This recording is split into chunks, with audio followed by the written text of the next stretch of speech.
한판 브리핑 김수민 평론가가 나오셨습니다. 어서 오십시오. 네, 반갑습니다. 자, 어제 여야 대선 후보들 첫 법정 TV 토론이 있었는데 주요 장면들 잠시 보고 이어갑니다. 제가 안 보여드리려다가 이거 한번 꼭 보여드려야 되겠어요. 윤석열은 영장 들어오면 죽어. 윤석열은 원래 죄가 많은 사람이야. 내가 가진 카드면 윤석열은 죽어. 뭐 내용이 없지 않습니까? 거기다가 제가 듣기로는 그 녹취록 끝부분을 가면 이재명 게이트란 말을 김만배가 한다고 그러는데, 그리고 이재명 게이트라고 있다고요. 그 녹취록 중에 내세요. 지금 허위 사실이면 됐습니다. 후보 사퇴하시겠습니까? 뭐 답을 하세요. 우리나라는 마시고. 다른 나라 선진국들에 비해서 국채 비율이 매우 낮다. 절반에도 미치지 못한다. 첫 번째. 두 번째로 우리가 곧 기축통화국으로 될 가능성이 매우 높다. 비기축통화 국가는 대부분 우리나라보다 다 낮습니다. 그러니까 잘 모르고 하는 말씀은 다시 한번 찾아보시고요. 정부 데이터 개방에 대해서는 어떻게 생각하십니까? 정부 데이터는 공유할 수 있는 것도 있고 또 보안 사항도 있는 거 아니겠습니까? 네. 이번에는 심상정 후보. 종부세 제가 지금 까먹었습니다. 92만 원 내셨어요. 92만 원 낸. 아니, 다 합쳐갖고. 30억 집에 종부세 92만 원이 폭탄입니까? 92만 원 내시고 지금 뭐 집 무너졌어요? 폭탄 맞아서? 도대체 이거는 뭡니까? 이거 제가 볼 때는 허위사실 유포인데 이런 건 도대체 어떤 법으로 어떤 형량으로 다스립니까 도대체? 아무리 제가 말이 안 된다고 생각하고요. 예, 오바를 많이 하시네요. 거의 들었는데요. 전해 주실까요? 네, 코로나19 대응부터 국가재정 정책까지 특히 연결이 되면서 주요 쟁점이 됐습니다. 일단 네 후보가 다 모두 소상공인 등 어려운 계층부터 지원하는데 일치하는 그런 모습을 보여줬는데 예. 차이점은 주로 재정 확보 방안에서 좀 차이가 났던 것 같습니다. 특히 국가 채무 문제 이것이 도화선이 되면서 윤석열 후보, 이재명 후보의 공방전이 벌어졌는데 국가 채무에 대해서 이재명 후보가 현재 여력이 있다라고는 표현을 썼고요. 윤석열 후보는 비기축통화국이기 때문에 채무가 늘어나는 것에 대한 자제가 필요하다 이런 입장이었습니다. 예. 이 과정에서 이재명 후보가 밝혔던 기축통화국이 될 수 있다라는 발언이 또 계속 논란이 되고 있는 그런 상황이고요. 그리고 두 후보 간에 또 대장동 의혹에서 계속해서 공방이 붙었습니다. 이재명 후보는 정영학 회계사 녹취록에 김만배 씨가 말했다는 내가 가진 카드면 윤석열은 죽어라는 부분을 이 부분을 포함한 구절들을 판넬로 인쇄를 해서 제시를 하기도 했고요. 예. 이에 맞서서 윤석열 후보는 녹취록에 대장동 게이트라는 표현, 이재명 게이트라는 표현도 게이트. 나온다라고 예. 맞받기도 했습니다. 또 이재명 후보는 도이치모터스 김건희 씨 주가 조작 가담 의혹 그리고 윤석열 후보는 법인카드 유용 논란 이것들을 잠시나마 꺼내는 그런 모습도 보여졌고요. 예. 그리고 안철수 심상정 후보의 각각 윤석열 이재명 후보에 대한 공격도 화제가 됐습니다. 예. 안철수 후보는 데이터 경제 플랫폼 기업 등등에 대해서 다루면서 윤석열 후보의 답변이 부족하다는 듯이 고개를 젓는 장면이 화제가 되기도 했고요. 절레절레. 그렇습니다. 예. 코로나19 특별회계 얘기를 하면서 윤 후보의 재정 방안이 부족하다는 지적을 하기도 했습니다. 심상정 후보의 경우는 이재명 후보의 탄소세를 탄소 배당으로 바꿔서 얘기한다라는 지적을 하면서 증세에 대해서 제대로 얘기하라는 취지의 공격을 했고 또 이재명 후보의 555 경제 성장 공약이죠. 이것을 이명박 전 대통령 747 공약에 비교를 하면서 MB 아바타 공약이다라고 공격하기도 했습니다. 예. 자, 어제 법정 첫 TV 토론이었는데요. 두 분 어떻게 보시는지 진 작가님부터. 제가 볼 때는 이제 심상정 후보하고 안철수 후보가 좀 주도했던 토론인 것 같고 이재명 후보하고 그다음 윤석열 후보. 윤석열 후보의 좀 한계 같은 것들이 좀 잘 드러난 토론이 아니었나 싶습니다. 특히 이제 심상정 후보 같은 경우에 사이다 발언을 했죠. 윤석열 후보에 대해서는 그 30억 종부세 30억 시가 30억짜리 그 집에 종부세라는 게 90만 원에다가 또 부동산세 다 합쳐가지고 1년에 400만 원이 안 된다. 근데 이제 황당한 게 뭐냐면 홍대에서 원룸 살아도 월세로 1년에 한 800에서 1,000원 나가야 되거든요. 청년들. 예. 그것과 대비되면서 굉장히 극렬한 그 컨트라스트 효과를 좀 봤고요. 또 이재명 후보에 대해서는 아주 정확하게 짚은 것 같아요. 이재명 후보가 갖고 있는 포퓰리즘적 경향과 자기 불리한 부분을 감추잖아요. 언어로 레토릭으로 감추는데 그 부분을 정확하게 짚어서 토지세냐 도대체 토일 배당이냐 뭐 이런 식으로 짚어가지고 그 이재명 후보가 갖고 있는 아주 본질적인 그 약점들을 잘 짚은 것 같고 안철수 후보 같은 경우는 제가 볼 땐 인생 최고의 토론을 한 것 같아요. 인생 최고의 토론이었습니까? 인생 최고의 토론을 한 것 같고 왜냐하면 윤석열 후보한테는 이제 플랫폼 산업하고 데이터 산업을 구별하지 못하는 것 같다. 네네. 실제로 이제 윤석열 후보의 펑크가 난 부분을 이제 정확하게 짚은 것 같고요. 예. 아울러 가지고 사실 기축통화 토론, 기축통화 그 발언이 안철수 후보와의 대화에서 나왔던 거예요? 아니면 윤석열 후보? 윤석열 후보가 먼저 얘기를 했는데 했고 그다음에 안철수 후보가 또 받아서 얘기했을 때 그때 네. 나온 거잖아요. 네. 근데 그 발언을 이제 끌어낸 게 어떻게 보면 이제 이재명 후보가 경제에 대한 인식이 그가 자부하는 것만큼 그렇게 튼튼하지 못하고 상당히 피상적이다라는 인상을 좀 주는데 성공한 것 같고요. 하여튼 제가 볼 때는 그 윤석열 후보하고 그다음에 윤석열 후보는 이제 아무래도 그 국정을 담당할 준비 이런 예. 부분에서 많이 이제 부족하다라는 그 평가가 있었지 않습니까? 그런 부분이 다시 한번 드러난 것 같고 이재명 후보는 왜 네거티브를 하는지 모르겠어요. 그 대장동 사업 그거 자기한테 유리한 주제가 아니거든요. 그걸 들고 나와가지고 왜 네거티브를 하는지 그리고 그 호성심이 좀 너무 그 강한 것 같아요. 그러다 보니까 안정적인 느낌을 주지 못하고 약간 쫓기는 듯한 느낌, 불안한 느낌을 좀 주는 것, 그게 좀 문제였던 것 같습니다. 김 소장님. 예, 저는 일단 안철수 후보가 윤석열 후보를 매섭게 공격하는 장면에서 우리나라 미래 먹을거리에 대한 이야기들을 두 분이 나누시는 것을 좀 유심히 봤는데요. 예. 걱정이 좀 많이 됐습니다. 그러니까 데이터 산업에 대한 이야기를 했는데 데이터 산업 어떻게 할 거냐라고 하니까 이제 윤석열 후보는 데이터를 모으는 과정에 대해서 말씀하세요. 뭐 5G부터 시작해서 클라우드에 모으고 이제 뭐 AI 이제 좋은 단어들이 다 나오긴 했죠. 근데 이제 안철수 후보가 이야기하고 싶었던 것은 데이터를 왜 모으냐라는 질문이었습니다. 그리고 윤석열 후보도 미래 먹을거리로 그것을 정해놓은 이유는 데이터라는 자체가 돈이 되기 때문이라는 것이죠. 예, 그 점이 포인트였는데 그 점을 말하지 못하니까 이제 안철수 후보가 고개를 절레절레 흔드는 상황까지 갔는데 저는 거기서도 또 한 번 더 웃기는 것이 뭐였냐면 말씀하신 대로 소위 말하는 이 국가가 갖고 있는 데이터의 양이 가장 많거든요. 예. 예를 하나만 들어보면 지금 공개하지 않는 중요한 데이터 중에 하나가 판결문 데이터입니다. 전국에 있는 모든 판결문들이 전 세계가 모두 공개하고 있는데 우리나라 공개하고 있지 않거든요. 그럼 이제 어떤 데이터를 개인정보를 어디까지 보호하면서 어떻게 공개할 것인가가 정치권이 해야 될 논쟁인 거죠.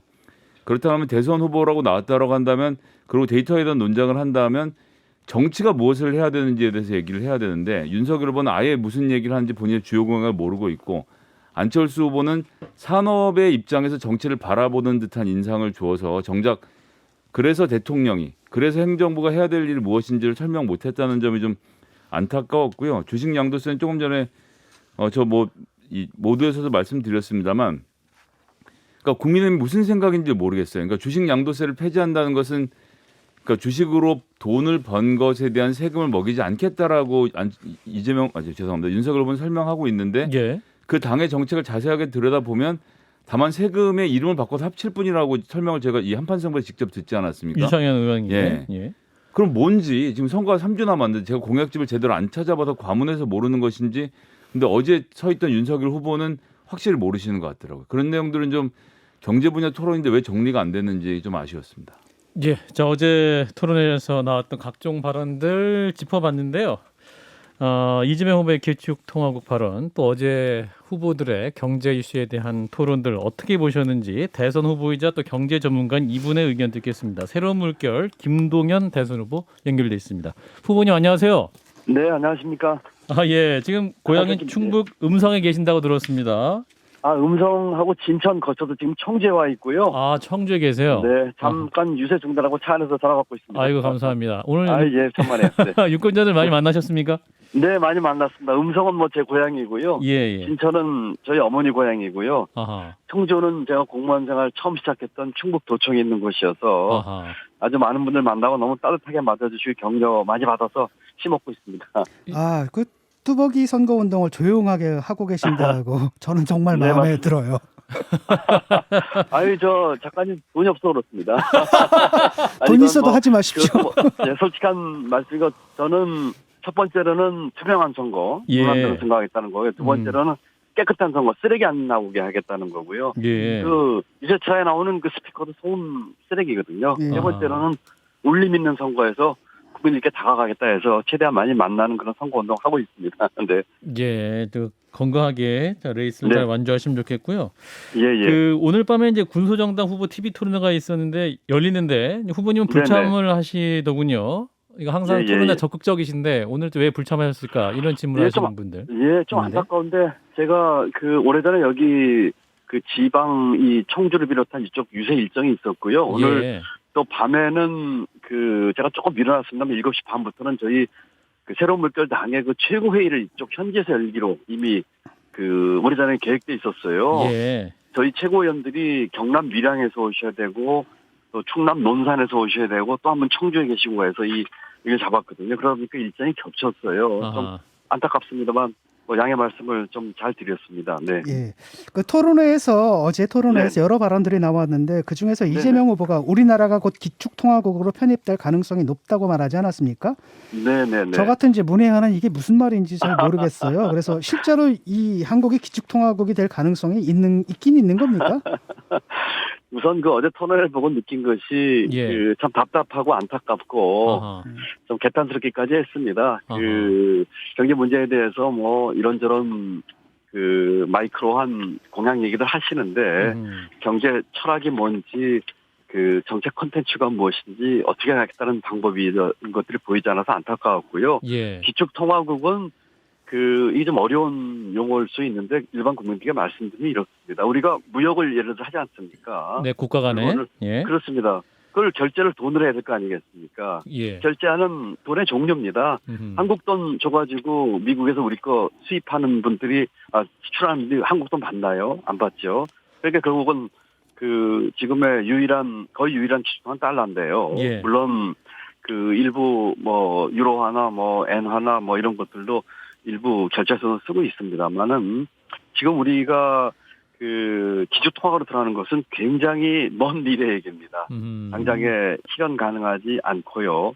왜냐하면은 그 통화에 대한 신뢰도와 편의성이 있어야 되는데 예를 들어서 중국이 그 위엔화를 기축통화로 만들려고 그렇게 노력해도 지금 아직 그 실료는 인정을 못 받고 있거든요. 예. 그렇기 때문에 우리가 기축통화국이 곧 될 수 있다고 하는 거는 뭐 그건 희망 섞인 얘기지 현실적이지 않다.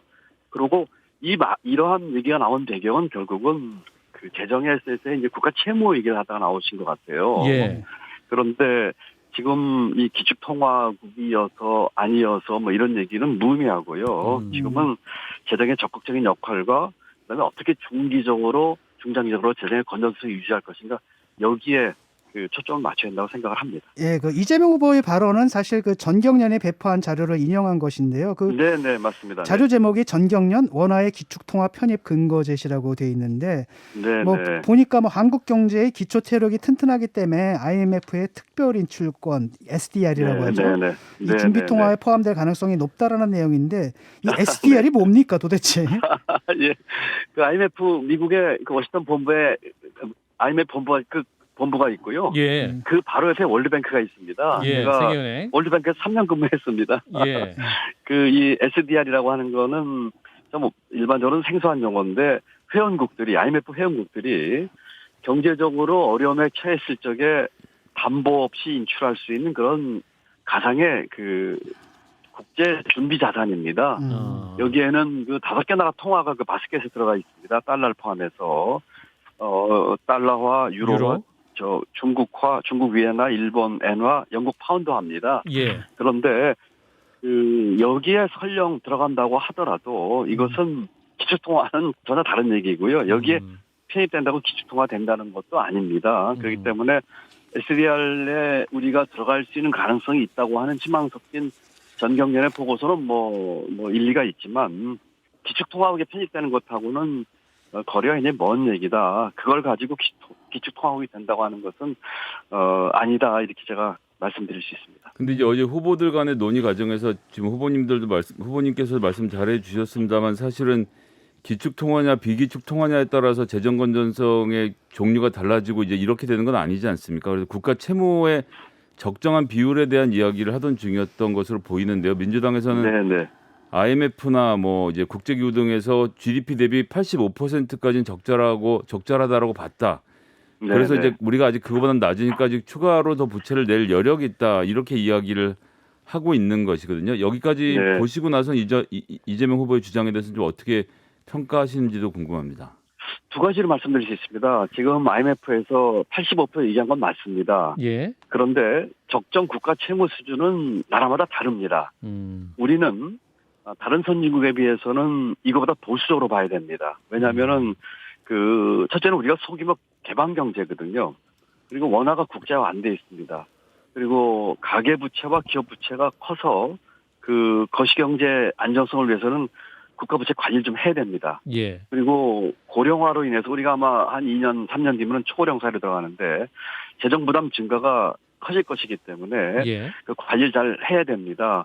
그렇기 때문에 우리가 이 85%가 무슨 그 기준선이 돼가지고 하는 건 할 필요가 없고요. 예. 조금 더 보수적이고 이렇게 봐야 되겠다는 게 우선 첫 번째 원칙이고 두 번째는 그렇지만 지금의 이 경제 상황과 코로나를 봐서는 재정은 적극적인 역할을 해야 합니다. 지금 문제는 각 그 후보들이 그 퍼주기식으로 또는 선거의 어떤 그 뭐라고 할까요? 그 구호식으로 지금 쏟아내고 있는 이 공약의 문제지요. 예. 이 재정이 적극적인 역할을 해야 되겠지만 어느 곳에 어떤 방법으로 어떤 재원을 써야 되는지에 대해서 분명하고 현실적인 대안을 내놔야 되는데 그런 대안이 없는 게 문제입니다.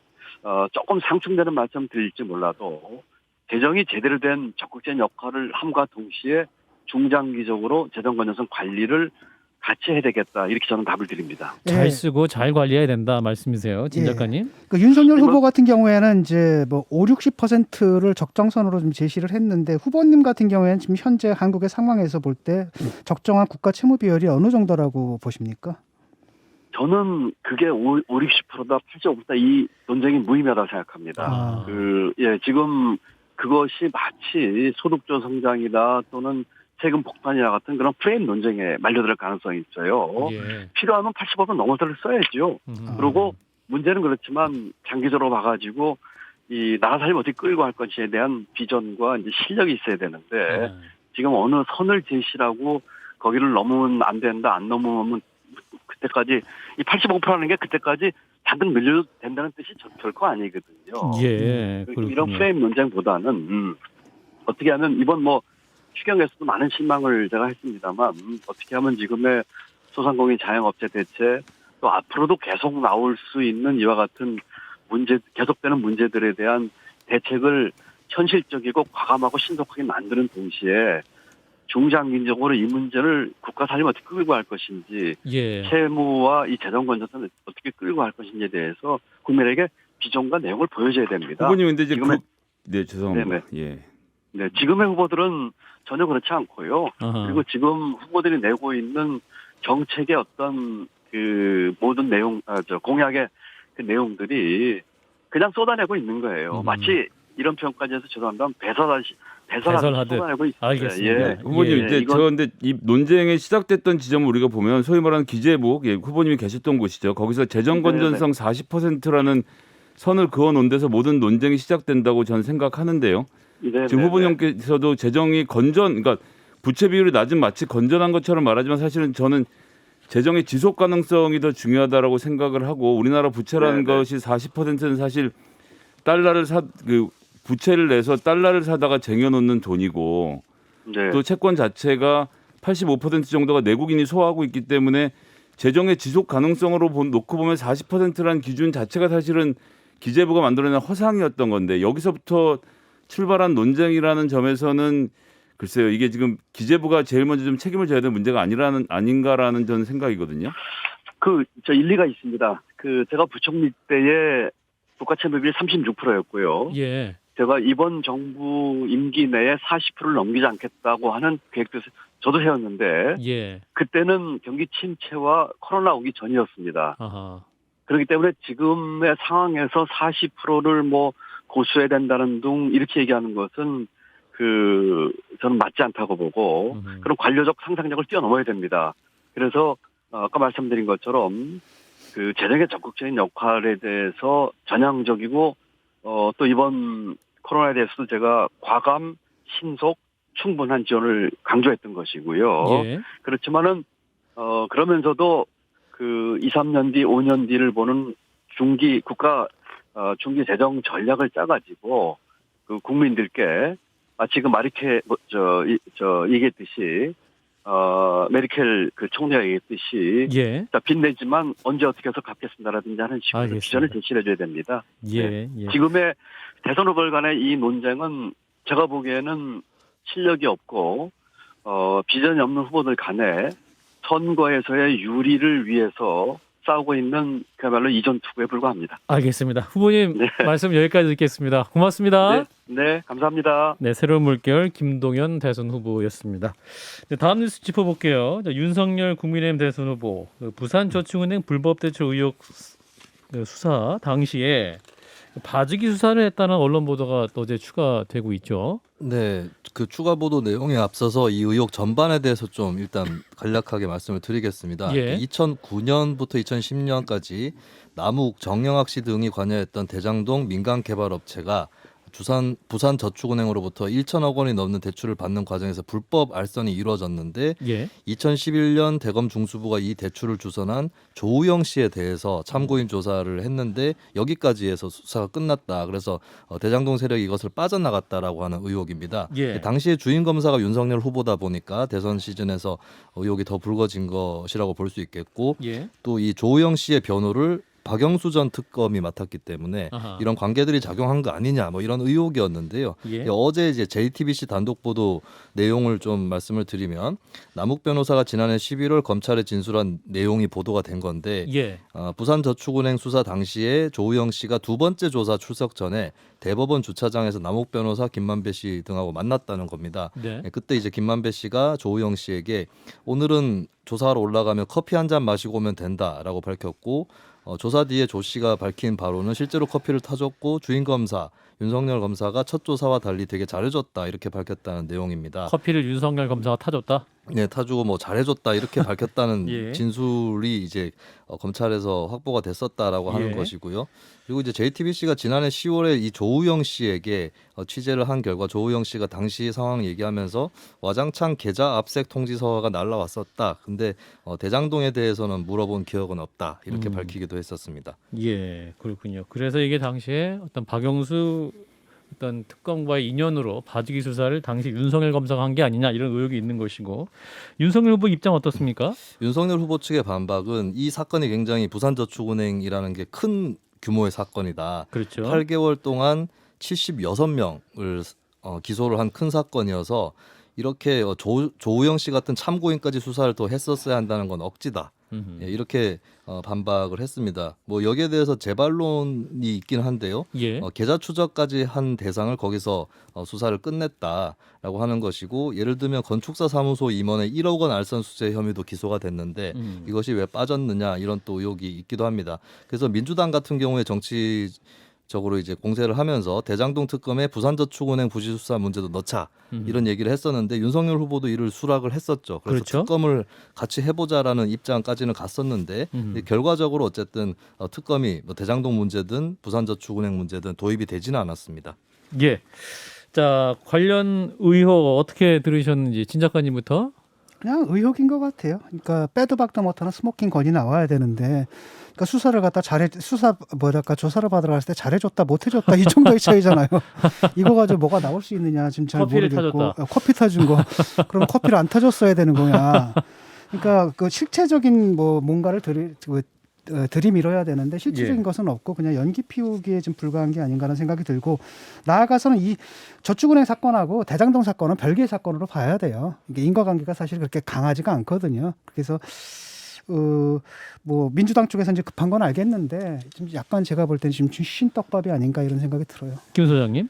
예, 조우영 씨가 최근에 JTBC에 증언했던 것과 달리 기록은 거짓말을 하지 않습니다. 2014년에 경기 남부경찰청에서 조사를 받을 때 조우영 씨가 경찰에 진술했던 조서가 있습니다. 이 피신 조사라고 하는 것은 상호간에 확인을 하고 지장까지 다 찍죠. 여기에서는 이렇게 말을 했습니다. 제가 검찰에서 수사받은 것이 대장동 관련된 부분도 있는데요. 라고 정확히 이야기를 하거든요. 예. 그러니까 2014년에 수사를 받은 걸 기억을 하는데 갑자기 지금 기억이 안 나시는 상황인 것 같긴 하지만 대장동 관련된 수사를 윤석열 중수부 제2과장 그 팀이 했다는 것은 확인이 되는 것이고 당시에 예. 윤석열 검사가 했는지 주변 검사가 했는지 알 수는 없지만 이분이 이때 여튼 박영수 변호사를 김만배 씨의 소개로 고용해서 이 사건을 무사히 빠져나가고 그 뒤에 박영수 씨가 대한변협회장 선거를 출마할 때 남욱 변호사가 적극적으로 돕고 결국 이들이 다 한 덩어리가 돼서 대장동에서 무엇인가 했다라는 의혹이 나오는 상태이고